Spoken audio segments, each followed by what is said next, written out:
Bom, então essa aula começa com um chupa ímpar.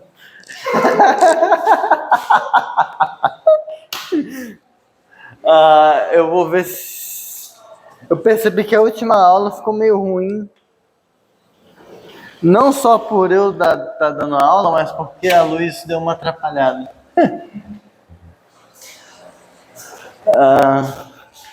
Tá, isso aqui ignora.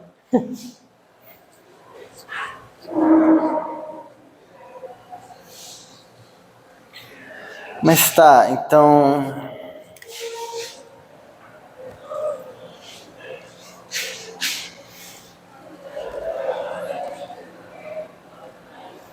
Ok.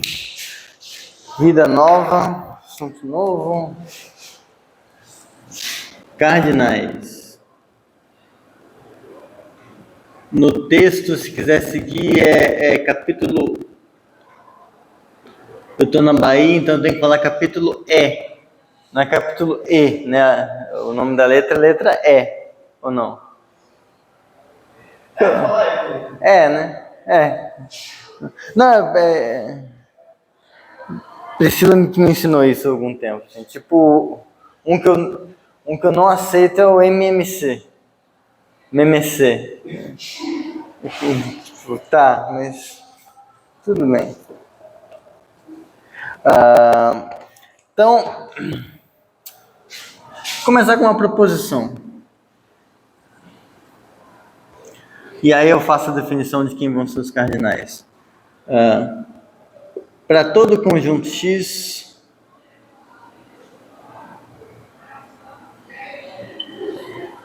existe um único ordinal inicial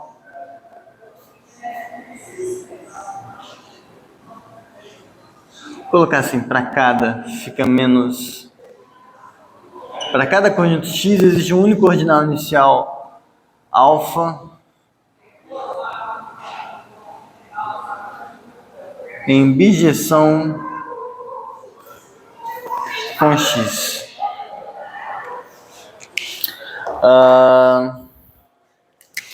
Prova. A gente já fez toda a quinquilharia pesada, então agora é só usar. Então, prova pelo teorema. Aliás, nem é pelo teorema, é pela demonstração do teorema mesmo. Pelo teorema da boa ordem de Zermelo.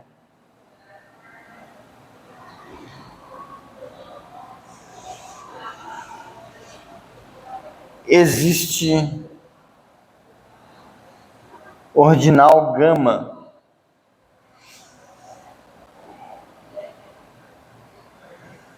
em bijeção com X, que a prova foi essa, né? A gente foi escolhendo pontinhos, fazendo bijeção com ordinal até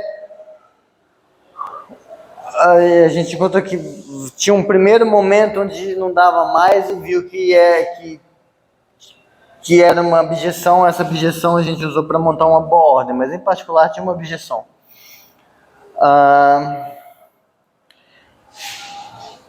Pelo jeito de construir, vai ser inicial, né?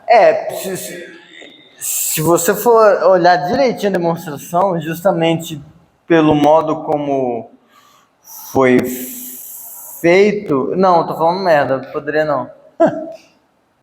Não, porque ele foi o primeiro que... Mas tudo depende da função escolha. Porque, por exemplo, a gente não sabe se a função escolha que a gente... Imagina que o x que a gente pegou era os naturais. A função escolha que a gente fez poderia ter sido de tal forma que quando a gente foi montando aquela boa ordem, no final tinha um último elemento. Nada impede isso. Mas é porque eu estava pensando isso por conta do eco da demonstração do lema de Zorn.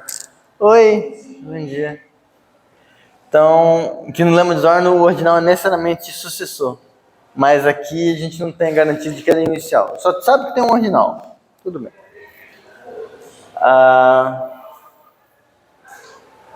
Então chegou bem no comecinho, tô só provando isso aqui. Então, o que a gente faz agora?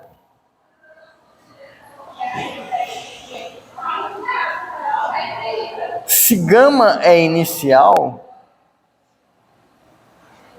aí só para lembrar o que isso significa, se não existe um beta menor que gama em bijeção com gama, acabou. Poderia ser que esse gama que a gente pegou já é inicial, ótimo, maravilha. Se não,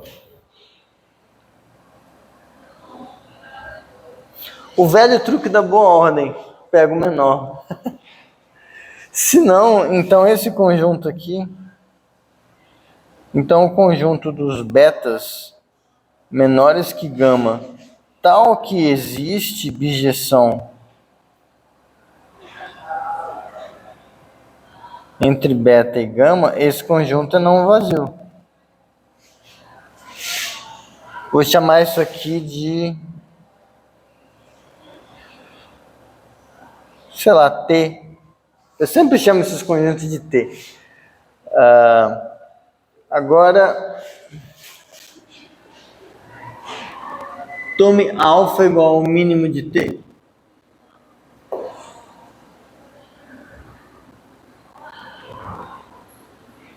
Como esse alfa pertence a T, alfa está em bijeção com gama, gama está em bijeção com X. Logo, gama está em bijeção com X. Alegria. Pela minimalidade,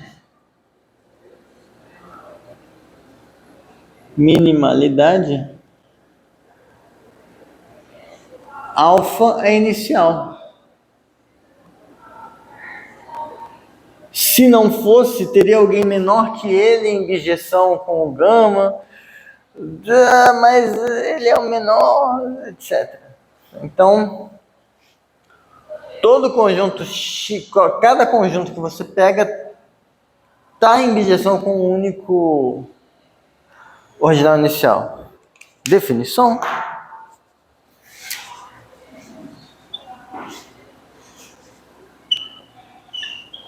Cardinalidade de x. Isso aqui é o número cardinal de x. É por definição alfa, onde alfa é o único ordinal inicial.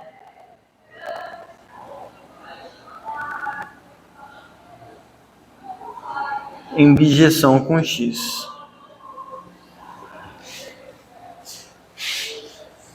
Chamado de número cardinal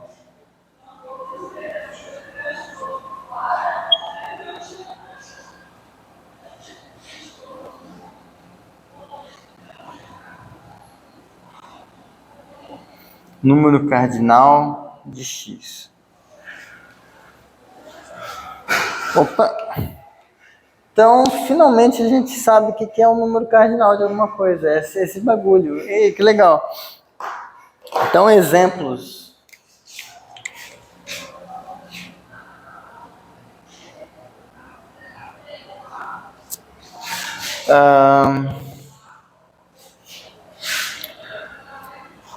Como todo n pertencente a ômega é inicial, a gente tinha visto que todo o conjunto finito está em bijeção com um único natural. Esse natural é inicial, portanto, segue que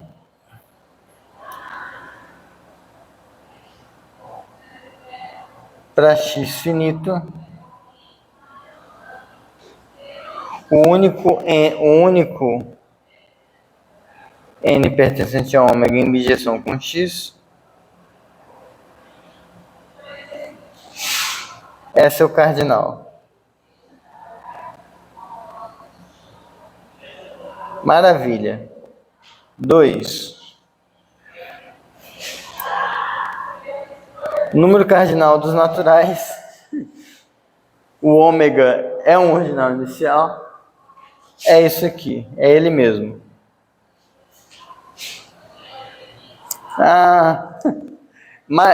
Mas geralmente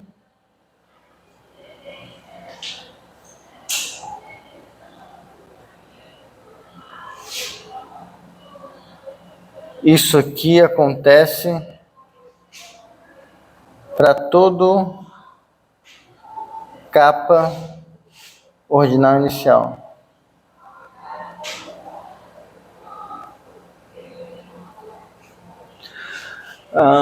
Outro exemplo. Isso.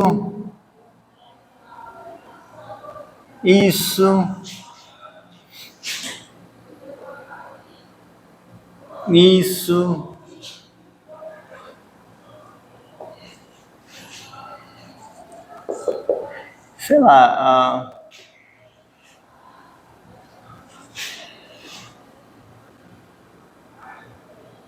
Isso.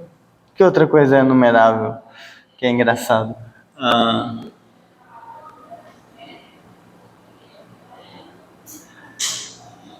R que pertence aos reais, tal que R é algébrico.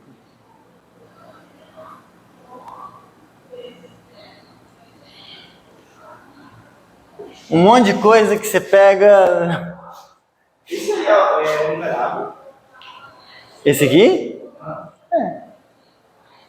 Vou fazer esse. De fato, a gente vai ver isso mais geral, mas acho que isso tinha no exercício. A gente tinha visto isso aqui. De fato, temos. Considere isso aqui, considere o lema.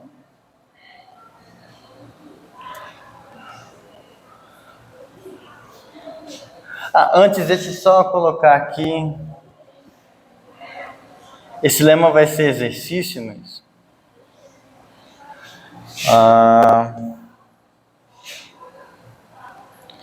Para x e y conjuntos,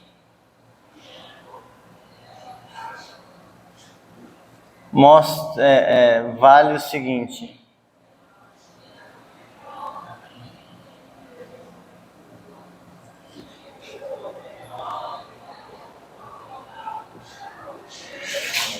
Existe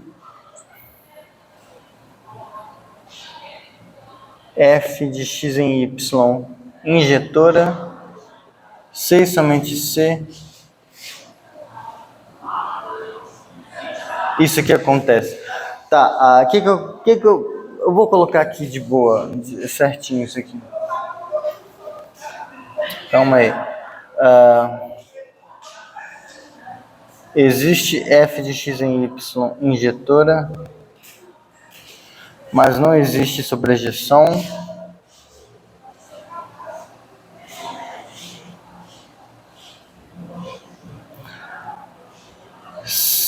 Aqui a ordem do lado direito dessa primeira. O quê? É dos cardinais, né? É por isso que é isso que eu ia explicar. Porque o que acontece? Deixa eu colocar aqui a axioma da escolha. Deixa eu só terminar de escrever aqui. Existe g de x em y sobre C e somente C. Cardinalidade de y é menor ou igual que a cardinalidade. Isso aqui. Por que eu estou precisando escrever isso e isso precisa ser escrito com cuidado?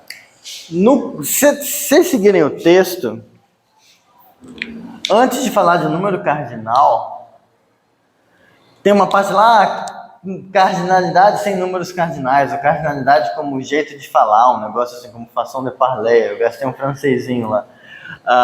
A gente define isso aqui Por definição, a gente coloca essa notação para indicar isso. O problema é que agora a gente atribuiu um significado preciso a este símbolo. Isso é um ordinal. Agora, eu tenho o que significa um ordinal ser menor ou igual que outro. E aí poderia ser por acidente que quando o número cardinal de x é menor ou igual que o número cardinal de y, poderia ser que não ocorresse isso. E aí seria uma notação incompatível. Mas não, a notação é compatível. Então aqui, essa desigualdade é no sentido de ordem de ordinais.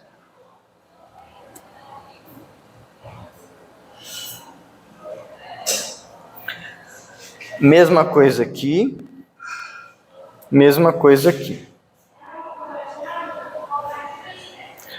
Tá? Então, tipo, se f de x em y é injetora, você tem o número cardinal desse cara, o número cardinal desse cara, o número cardinal desse cara está em bijeção com esse aqui, o número cardinal desse cara está em bijeção com esse aqui. E aí você tem que dar um jeito de mostrar que esse ordinal é menor ou igual que esse ordinal. Mas, tipo...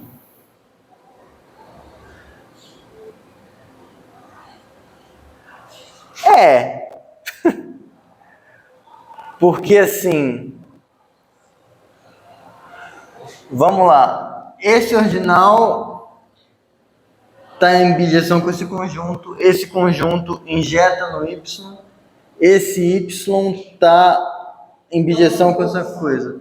Então, esse ordinal, ele é um subconjunto desse cara, então tem uma inclusão aqui. Você pode ser uma inclusão a menos de uma bijeção, mas isso vai ser uma função injetora daqui para cá. Aí você só precisa verificar que isso, um ordinal tem injeção com outro, se somente se ocorre essa desigualdade. E tem no texto. Aqui segue direto desse. Porque se tem injetora, então é menor ou igual. Mas se não pode existir sobrejetora, então, em particular, eles não podem ser iguais. Esse aqui é só um refraseamento de um negócio que eu acho que era um exercício, que era, existe uma função g de x em y sobrejetora, se existe uma função de y para x injetora, que é equivalente ao axioma da escolha. Tudo bem. Agora, se a gente sabe isso, a gente sabe isso aqui. Corolário. Se xn... Eu já posso escrever assim agora. Que alegria. Eu já posso escrever assim. Se o número cardinal de xn é menor ou igual que ômega para todo n que pertence a ômega, então o número cardinal da união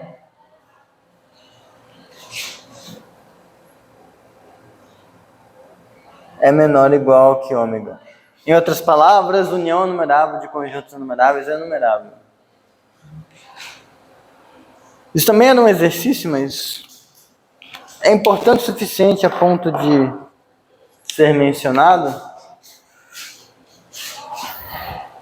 Mas isso aqui me diz, por conta desse cara, que existe prova para todo n, existe Fn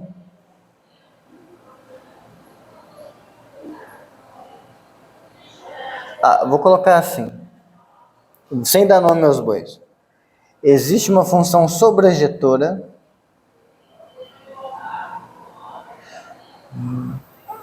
do... Aqui.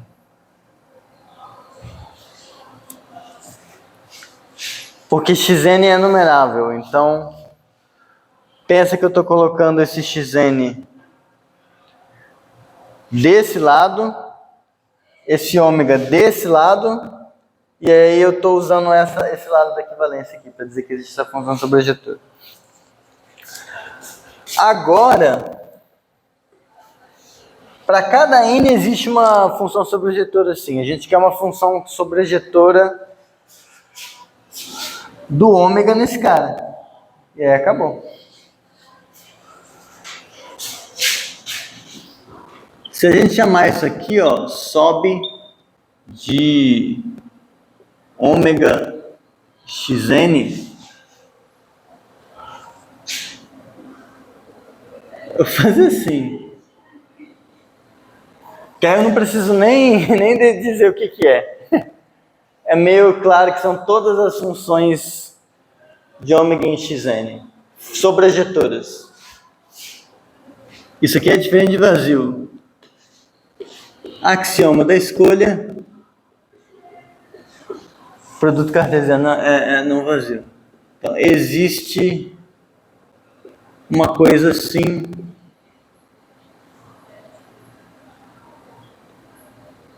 Pertencente a isso aqui.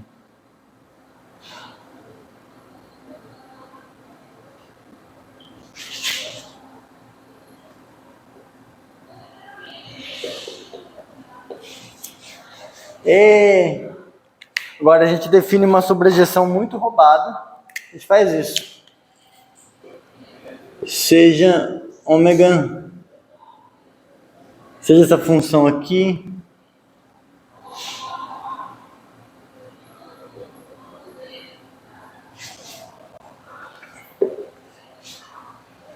a gente vai fazer uma função sobrejetora do ômega cartesiano ômega na união.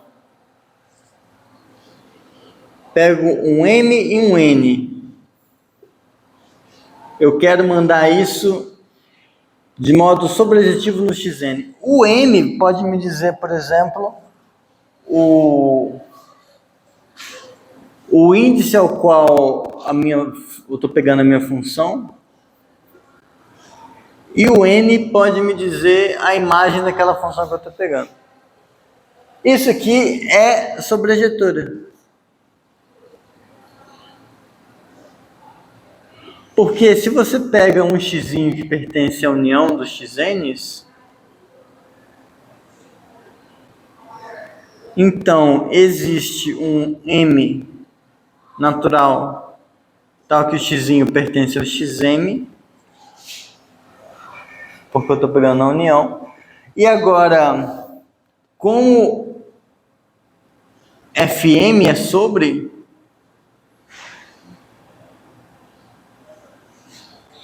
existe um n pertencente aos naturais tal que, quando eu faço Fm de n, isso é x. Pronto. Ah, mas ele podia pertencer a outro. Não importa, a gente quer uma função sobrejetora. Tem como você fazer isso, mostrar isso aqui construindo no braço. Você supõe que a união é 2 a 2 disjunta, você vai tomando cuidado para ir colando as funções injetoras que teriam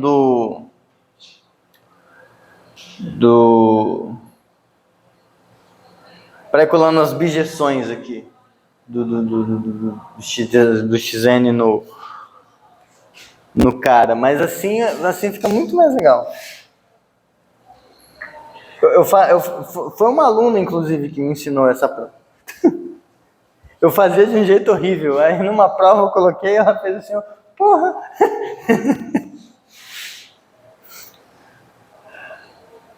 Bom, como ômega cartesiano ômega é enumerável, acabou. E que o ômega cartesiano ômega é enumerável, sai por Cantor-Bernstein, sai por zigue-zague, sai por muitas coisas. Agora, a pergunta, por que esse diabo é algébrico, é enumerável. Simples.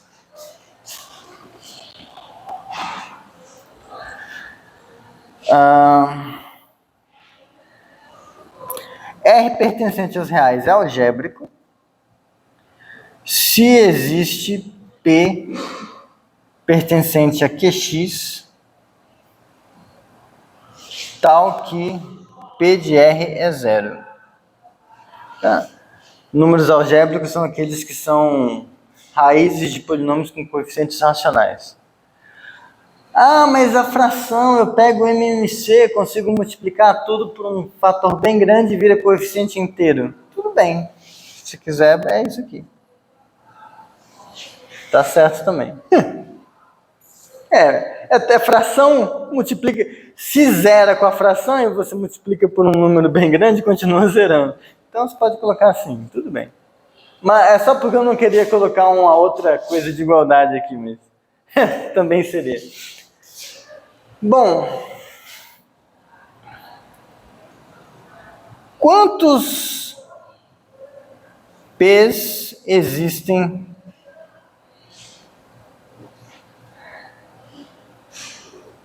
em ZX? Ômega, enumeráveis. Ah, acho que tem nome para chegar. Isso. Agora, cada Pzinho em ZX tem quantas raízes? No máximo.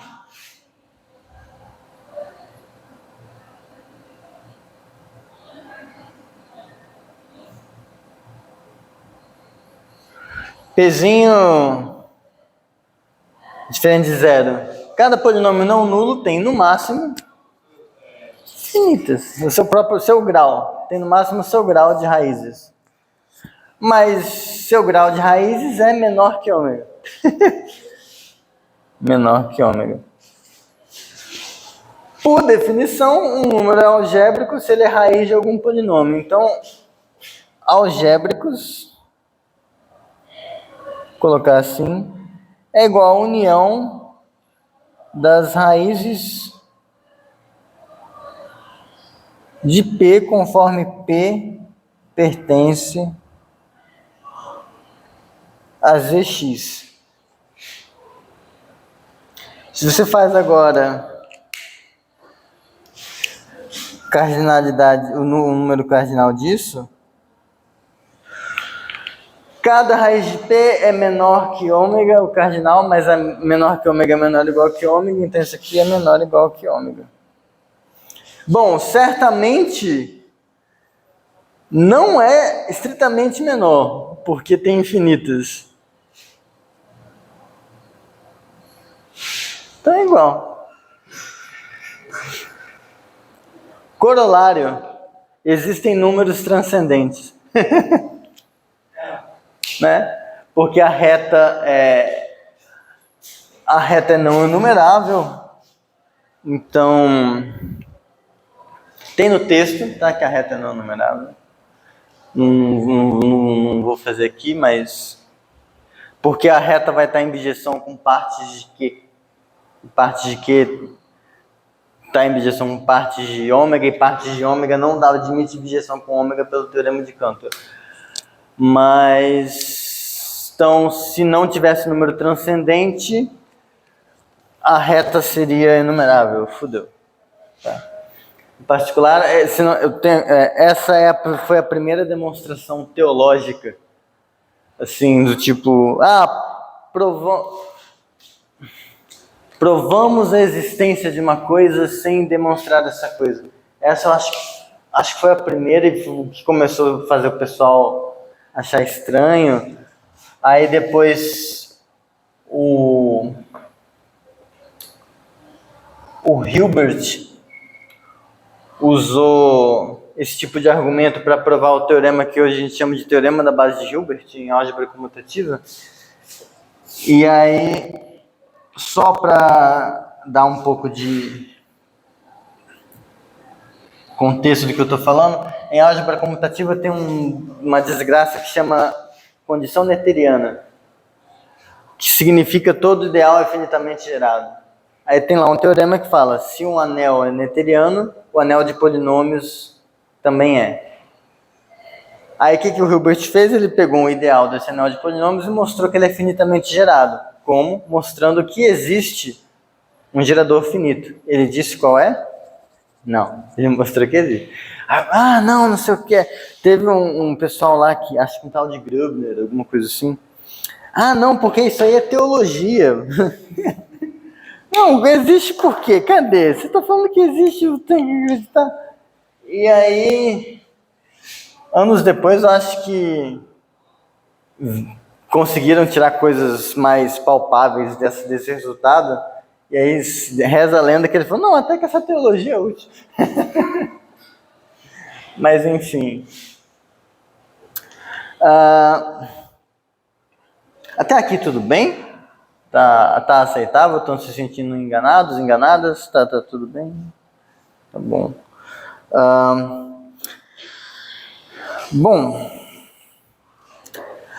agora vamos para a parte legal da aula.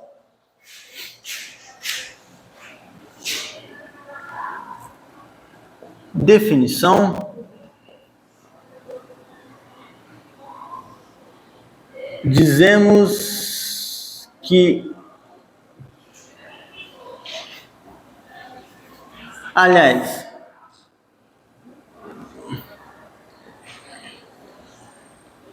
a convenção, a partir de agora,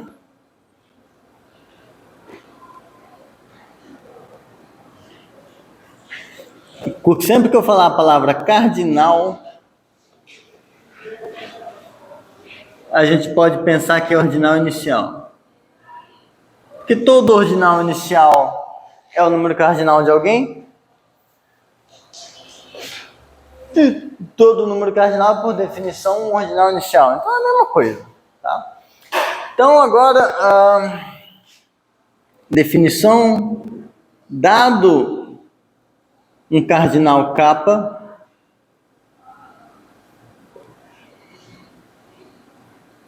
chamamos por kappa mais, e aqui eu coloco um mais em cima. Essa notação enquanto aquela que eu tinha feito para ordinal com mais um embaixo é frescura minha, porque eu não quero escrever mais um enquanto a gente não falar de aritmética. Essa notação aqui é standard. Dado um cardinal kappa, chamamos por kappa mais o menor cardinal. Chamamos por kappa mais ao menor cardinal maior do que kappa.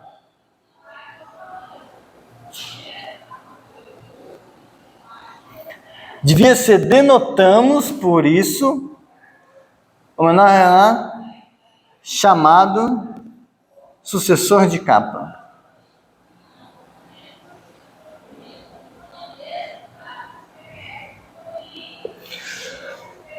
Então, exemplo.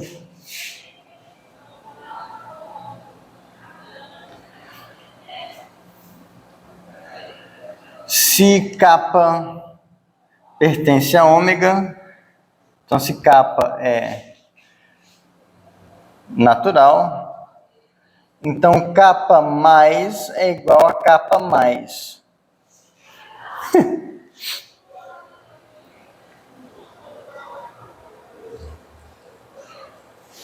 Então, se você faz o sucessor ordinal de um número finito, ele é o primeiro cara maior, no sentido, o primeiro cardinal maior que ele. Porque todo número natural, ele é um ordinal inicial. Então, nesse caso, como para esses caras ser ordinal inicial é a mesma coisa que ser ordinal, então ser a mesma coisa que sucessor ordinal é a mesma coisa que ser sucessor nesse sentido aqui. Agora, só para vocês verem por que é diferente. O que eu estava falando desse igualdade? Nenhum. Só. O kappa mais é o menor cardinal maior do que kappa. Hã? É, o sucessor. Mas aí que tá, ele é sucessor no sentido cardinal. Porque, ó, ômega mais é, por definição, o ômega unido com isso aqui. Isso aqui não é inicial.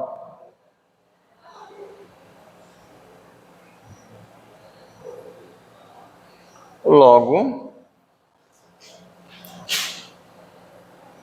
ômega mais é diferente de ômega mais. Mas aí fica a pergunta: por que raios existe isso? Eu defini um negócio, mas eu não provei que essa coisa existe. Por que raios existe? Vazador ou ordem? Como? É porque se existir algum cardinal maior, Ah, tá, mas aí que tá, por que existe?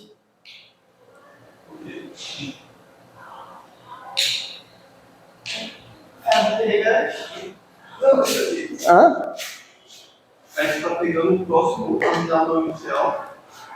A gente quer o próximo ordinal inicial. O próximo ordinal inicial. Só que ômega mais ficou mesmo com ômega. Então seria. Então, esse aqui não pode ser. Esse aqui não pode ser porque ele ainda é enumerável. Esse vai pegando um ordinal mínimo com os naturais. A questão é por que esse diabo existe. Então, tem dois jeitos de provar. Sempre existe. Tem dois jeitos de provar. Teorema.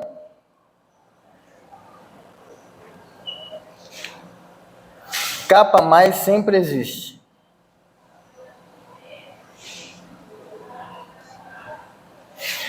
Aí eu vou fazer para vocês duas provas.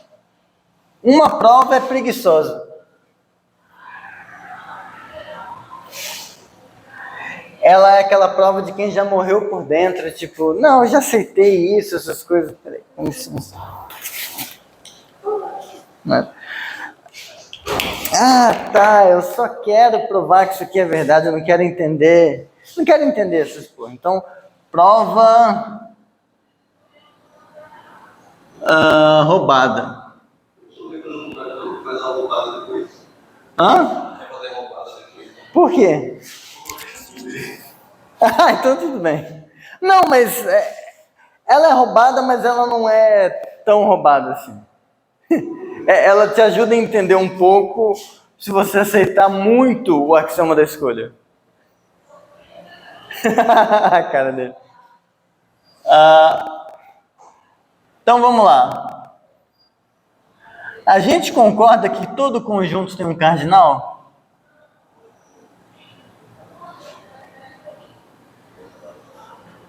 A gente concorda, né? Concordamos que todo conjunto tem um cardinal.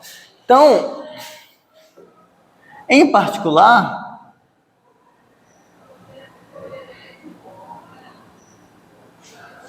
a gente concorda que partes de kappa é um conjunto. Kappa sendo um cardinal, ele é um ordinal inicial, então em particular ele é um conjunto. Então, partes de kappa tem um cardinal.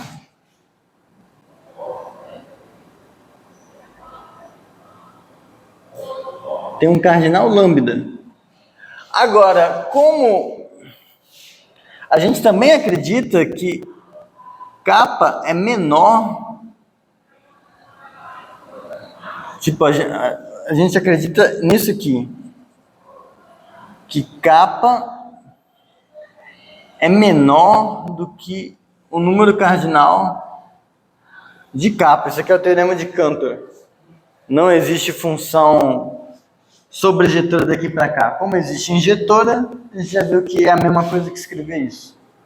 Só que esse cara é lambda, já que a gente aceitou que todo conjunto tem um número cardinal.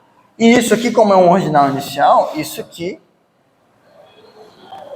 ele é o seu próprio número cardinal. Um ordinal inicial é o seu próprio número cardinal. Mas então isso aqui mostra pra gente que existe algum cardinal maior que kappa. Logo, vou escrever assim. Isso aqui, a classe dos alfas, tais que alfa é cardinal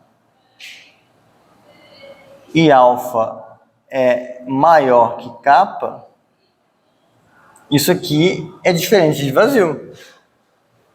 Toda classe de ordinais não vazia tem menor elemento. Não fica roubado, não. Ah, eu acho. Hã? Eu acho roubado porque, tipo... Não, é o teorema de Cantor, mas, tipo... Eu tô só assumindo que isso aqui tem uma cardinalidade, tem um número cardinal, e aí é isso. Tipo, a outra te dá um pouco mais de intuição do que é o sucessor, de fato. Por isso que essa aqui não é ruim, mas a outra é melhor. O cardinal não seria o lambda, mas eu sou do alfa. Não, porque aqui eu tô pegando todos... Hã? Isso, o lambda é a coisa que mora aqui, que mostra que você não vazio. Ah, sim. Então, ó, isso aqui...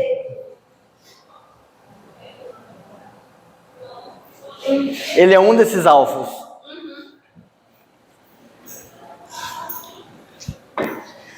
Bom, kappa mais é igual ao menor elemento de S.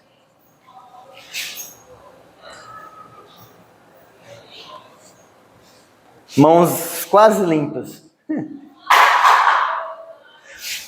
Agora, a prova honesta. Prova honesta. A gente vai usar uma coisa que chama número de Hartogs.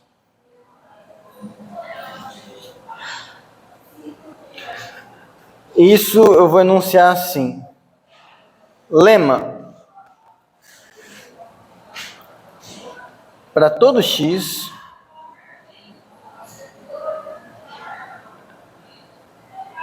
existe um ordinal inicial denotado classicamente assim.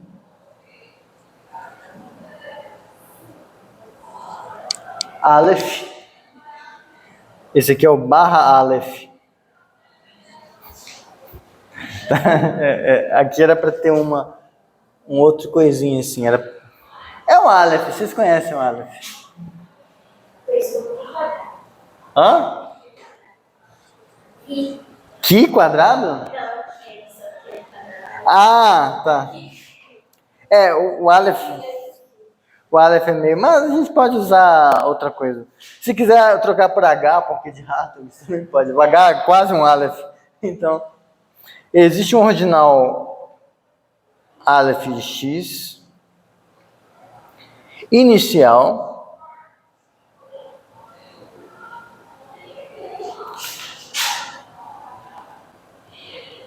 com a propriedade de ser o menor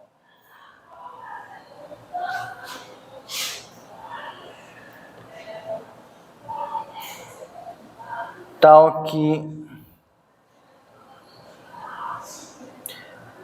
eu vou colocar assim.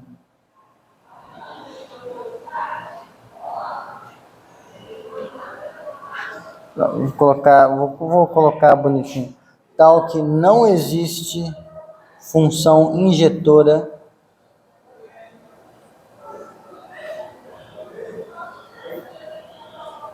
assim. Eu estou escrevendo dessa forma porque desse jeito vocês vão ver que a gente não usa o axioma da escolha aqui. Então, digamos assim, por que essa demonstração era um pouco mais honesta? Ela funciona em ZF. Você não precisa do axioma da escolha para ela. Então, ela no fundo, ela te fala que a noção de sucessor para ordinais iniciais, ela faz sentido, pelo menos. Mas aí eu ainda não disse, a mágica está aqui nesse cara. Que diabo é isso? Então, vai ser tipo essa demonstração vai ser tipo uma boneca russa invertida. Tipo, a gente quer provar essa coisa. Aí, vou dar esse lema. Agora eu vou falar, se a gente tiver esse lema, como a gente prova aquela coisa? E aí... aí eu vou provar o lema. Para provar o lema, eu vou precisar de outra coisa. E aí eu vou desconstruir a demonstração. Eu vou fazer.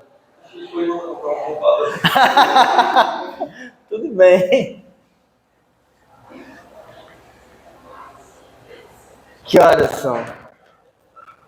São 8h36. Não, tá bom. Ó, assumindo o lema,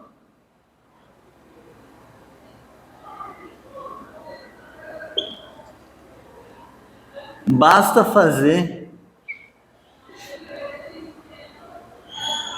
capa mais como sendo o Aleph de capa.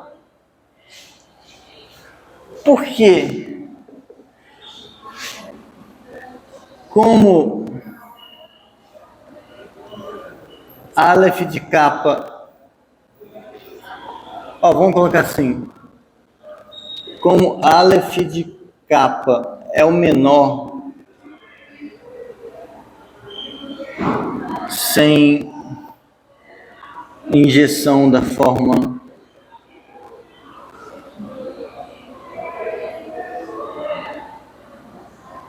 Aleph capa para capa. Lembra, isso aqui, eu estou dizendo que, não, eu estou falando que não tem uma função injetora daqui para cá.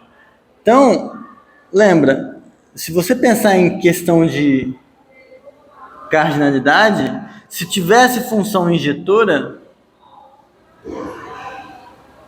seria isso. Só que para ordinal inicial, isso aqui, enquanto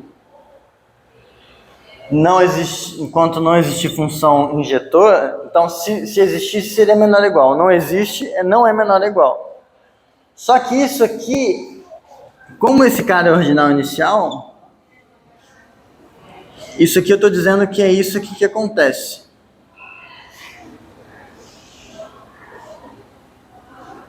Só que agora,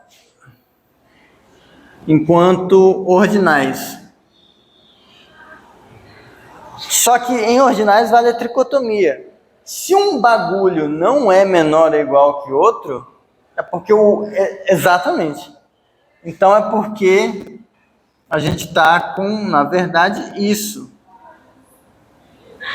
Então o Aleph de capa é o menor dos caras maiores.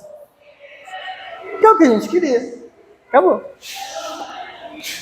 Agora a mágica acontece em eu dizer quem é o Aleph capa.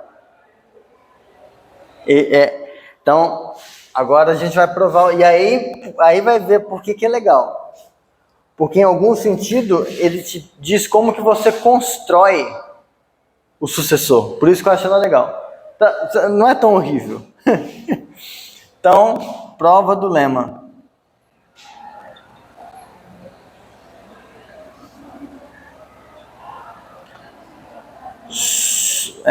Defina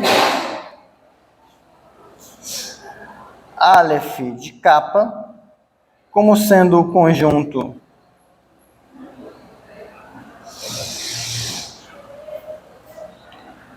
A princípio, vocês vão achar que isso aqui é uma classe, e com razão. Então, aqui existe função injetora de... Aliás, o lema era para um X. Existe injeção de alfa. Então, define isso aqui. O conjunto de... A classe de todos os ordinais que tem alguma função injetora dele para o X. Suponha,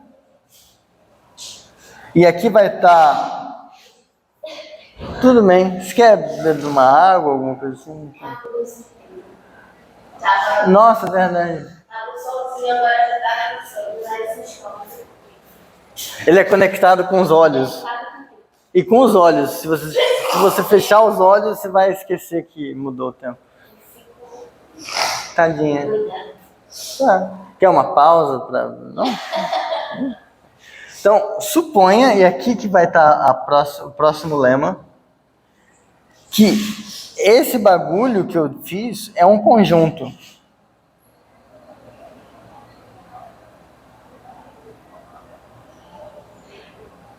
Porque eu estou pegando todos os ordinais no universo que satisfazem isso. Poderia ser que fosse grande demais. Eu poderia estar pegando gente demais. Então a gente vai ter que fazer um argumento do porquê que isso aqui é um conjunto. Nessa classe própria. Hã? Você já supõe que ela de X é um conjunto. Isso. Mas é isso que vai... A gente vai provar depois. Supõe que é um conjunto. Ah, sim. Porque, a princípio, poderia ser uma classe própria. Ah, você já ia fazer a prova disso. Não. A parte mais chata é mostrar que é um conjunto. É a parte mais chata. Mas se a gente tiver isso,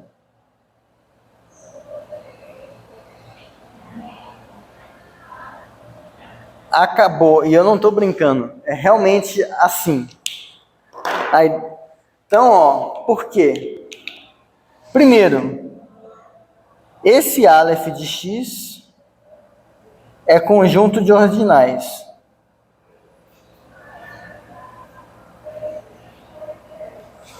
Se é conjunto de ordinais, ele é bem ordenado pelo pertence.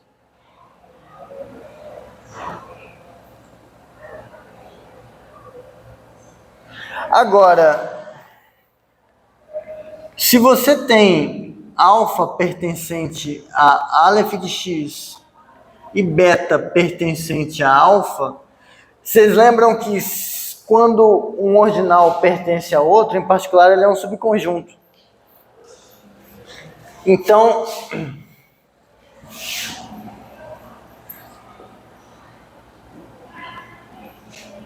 beta tem injeção em X, porque o alfa existe uma funçãozinha f de alfa em X que é injetora.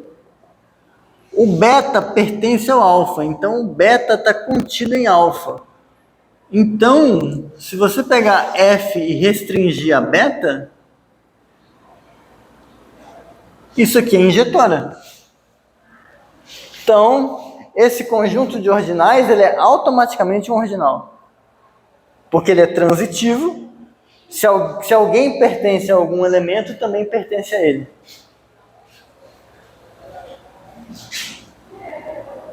Logo, beta pertence ao Aleph de X. Dessas coisas todas, Aleph de X já é ordinal.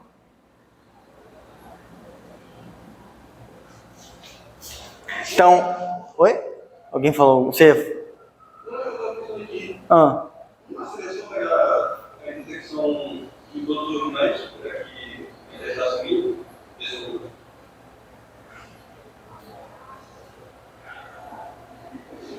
Não, mas, digamos assim, o problema não é o mínimo, o problema é o máximo. Interseção de todos os ordinais é o zero. Né? Então...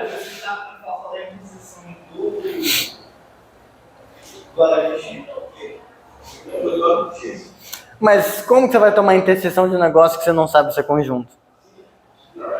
É a cobra mordendo o próprio rabo.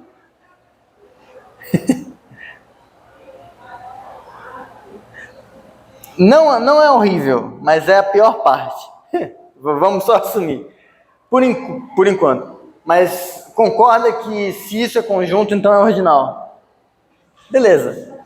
Agora, mais do que isso, Aleph X é ordinal inicial.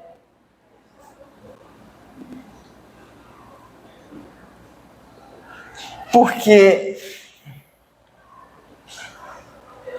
se você tem, se alfa pertence, se alfa é menor, se alfa é menor que Aleph de X,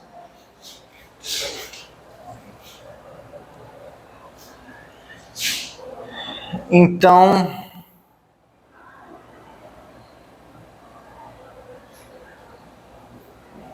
não pode haver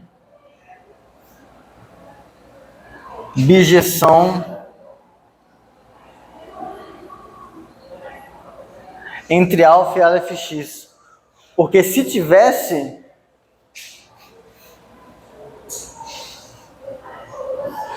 você ia ter uma função bijetora desse cara no alfa. O alfa pertence ao Aleph de X, portanto ele tem uma função injetora. Não, e não pode, porque é original. É um conjunto. A gente está supondo que é conjunto. Mas se isso aqui acontecesse, essa composta seria composta de uma bijeção como injeção, seria injeção. Daí o Aleph X pertenceria a Aleph X.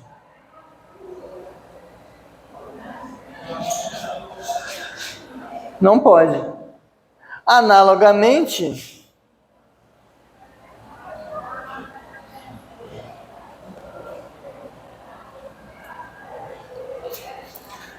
em particular,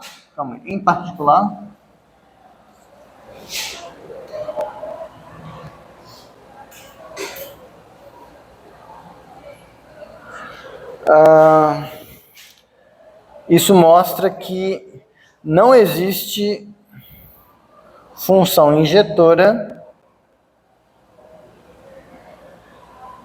do Aleph X em X.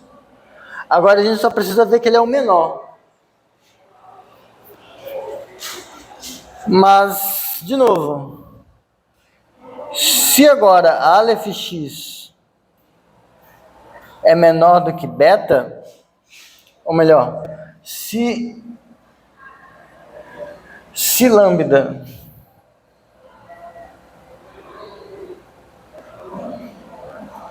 é ordinal inicial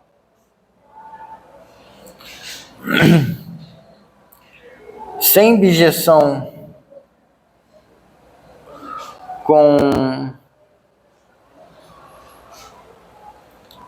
sem injeção, perdão.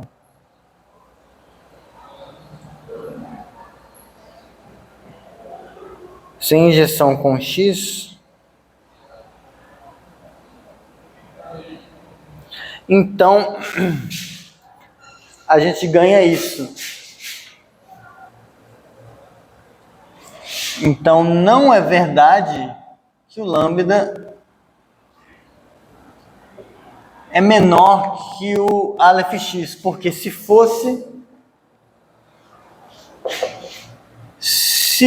lambda fosse menor que Aleph X,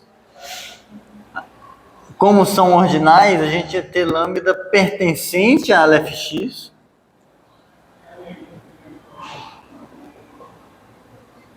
logo lambda teria injeção com X. Portanto, se não pode ser estritamente menor, sobra que esse é menor ou igual. Esse aqui tem que ser ou maior ou igual. Resta isso aqui menor ou igual que lambda. Então foi. Tá, boa prova.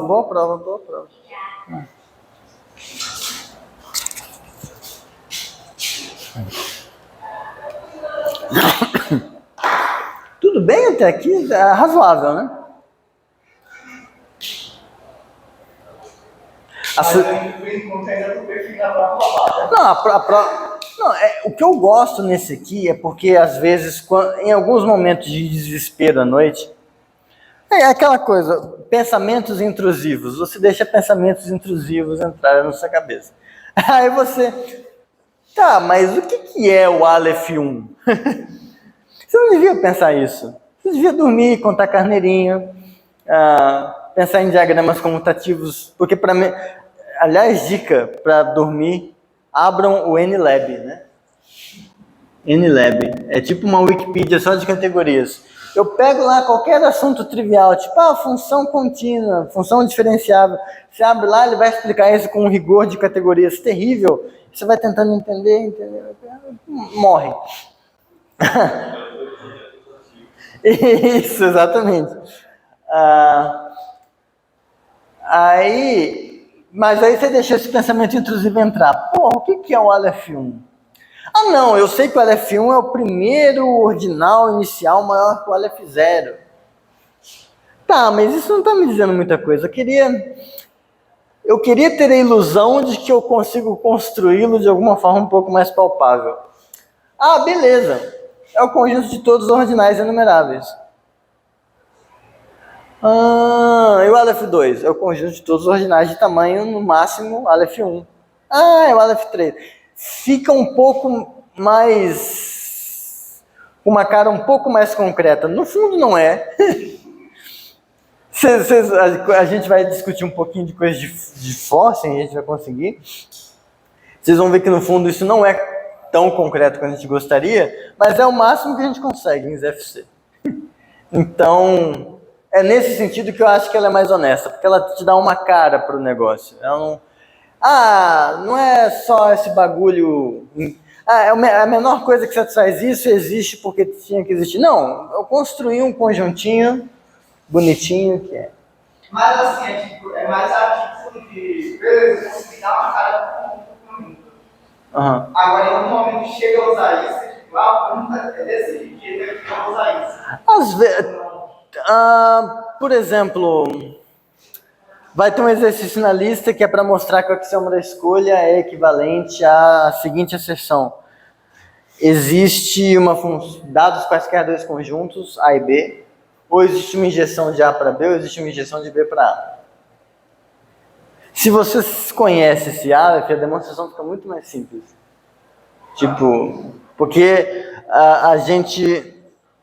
quando a gente tem que tomar cuidado, porque sempre que a gente está pegando um conjunto e falando que ele tem um número cardinal, se a gente está falando isso para qualquer conjunto, isso aqui é o axioma da escolha. Porque no fundo eu estou falando que esse conjunto A está em bijeção com o ordinal. Isso é dizer que todo conjunto é bem ordenado. Então, a gente às vezes, como ferramenta, tem suas utilidades. Tem suas utilidades, sim. Mas então... e essas coisas todas dizem que se eu mostrar que esse desgraçado é um conjunto, acabou. Porque a gente viu que ele vai ser um ordinal, é um ordinal inicial, que não admite função injetora para o x e que é menor ou igual do que qualquer outro ordinal inicial com a mesma propriedade. Show!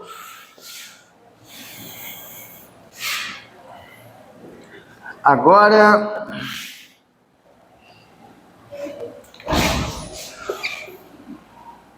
por que Aleph x é conjunto?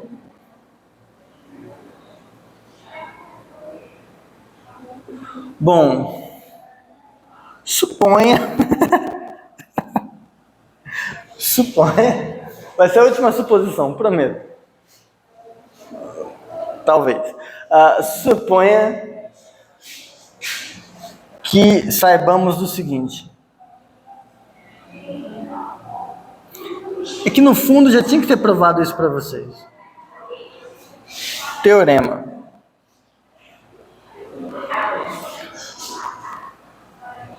Todo conjunto bem ordenado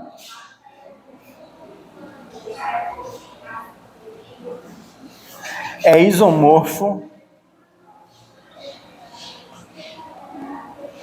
a um único ordinal.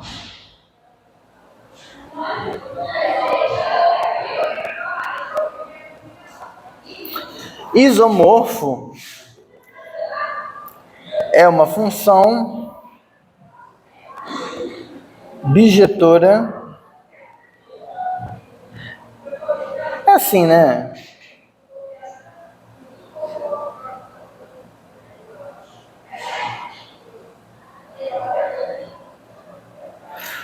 É crescente, A menor que B, C somente C, F de A menor que F de B. É isomorfismo no sentido de ordem. Suponho que a gente sabe isso, é a coisa que falta. Se a gente sabe que tem isso, então, assumindo que a gente sabe isso, seja, então, W de X, e agora isso aqui vai ser um conjunto, enquanto todos os B's contidos em... Não, eu acho que eu faço isso como sendo conjunto de isso.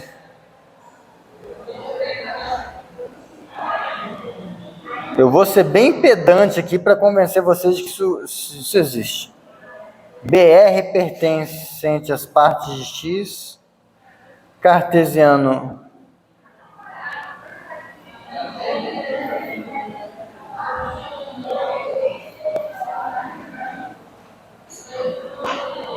partes de X cartesiano X, tal que R é boa ordem.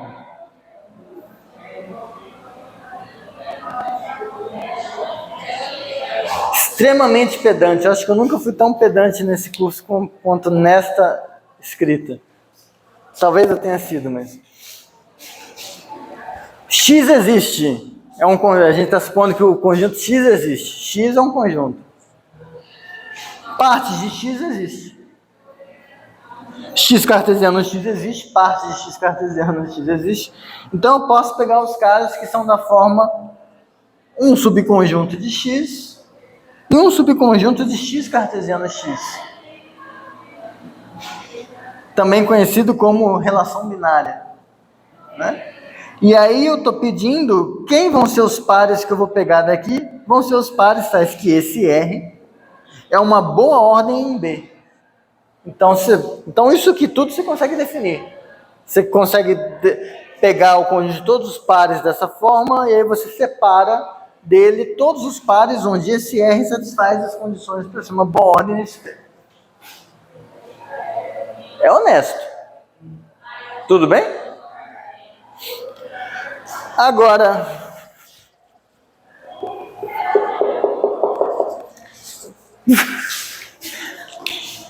diabo, pelo teorema,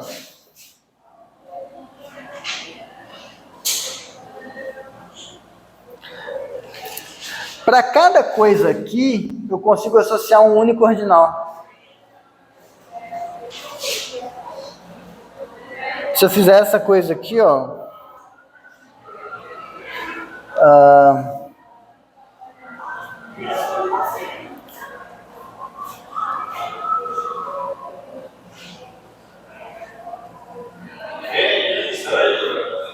para cada BR pertencente a WX, existe um único alfa pertencente à ordem, tal que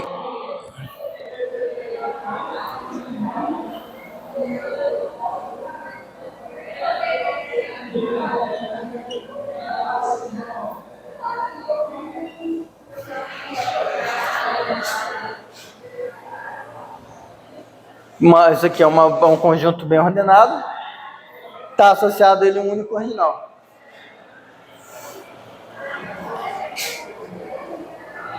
A afirmação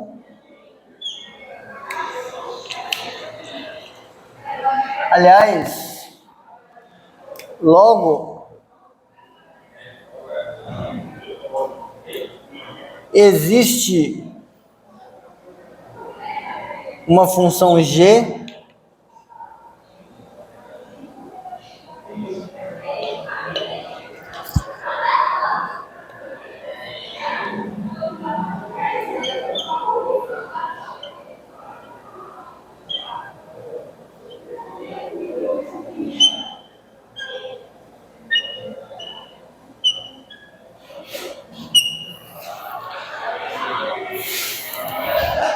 pelo axioma da substituição.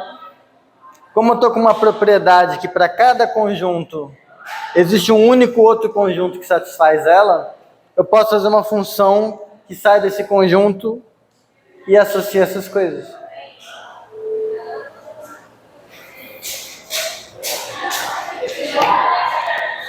A afirmação Aleph de x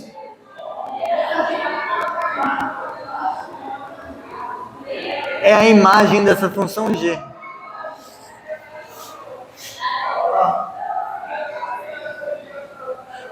Porque aqui o que eu estou fazendo é, eu estou pegando subconjuntos do x que estão bem ordenados.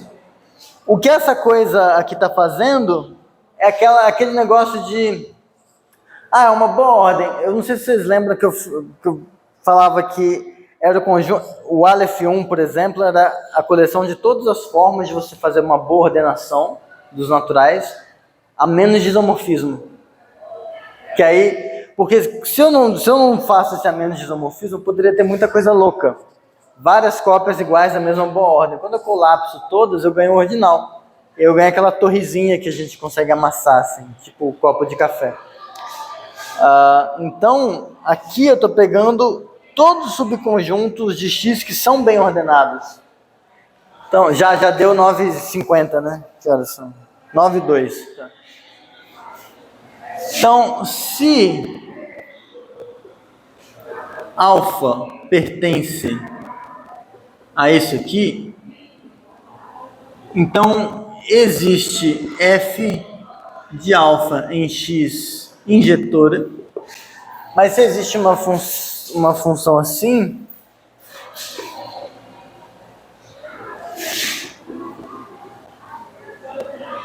então você pode fazer esse cara, imagem de f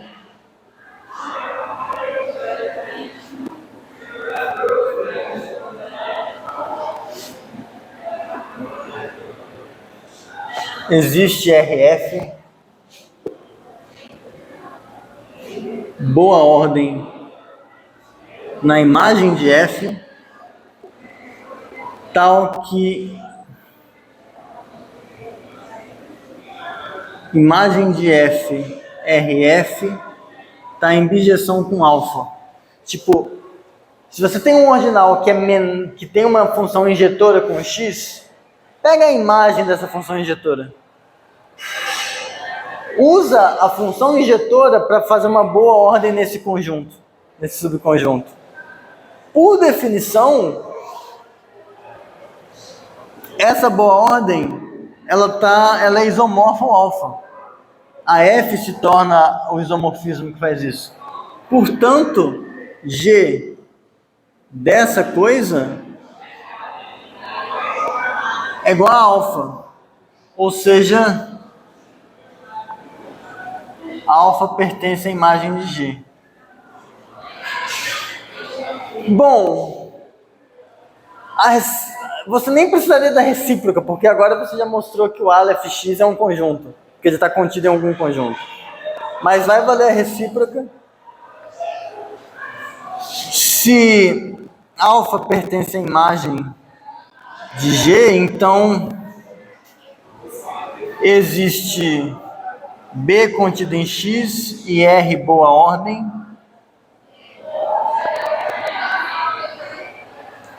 em B, tal que isso aqui acontece. Mas como B está contido em X, esse isomorfismo te dá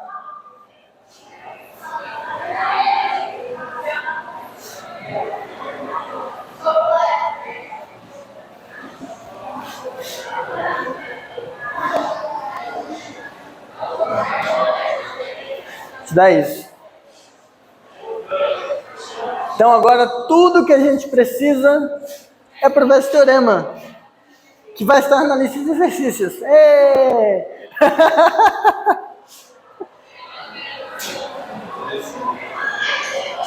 Mas aí é isso. A definição do que vão ser os aleph alfas, aquelas coisas, vão ser igual quando a gente definiu aqueles V alfas, que a gente foi por recursão. Quem que é o aleph 0 é o ômega. Então eu estou saindo. Quem que é o aleph 1 é o sucessor do aleph 0. Quem que é o aleph 2 é o sucessor do aleph 1.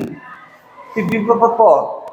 Cheguei no ordinal inicial. Tipo, quem que é o aleph ômega? Lema. Supremo de cardinais é cardinal.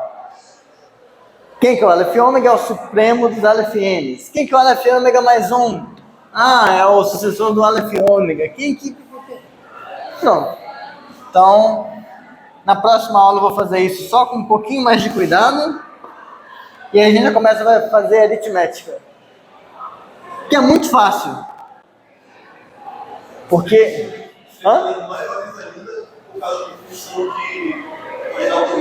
Sim, você sempre consegue. Aí o que a gente deveria ver hoje, mas eu vou fazer também na próxima aula, é que isso aqui é um isomorfismo.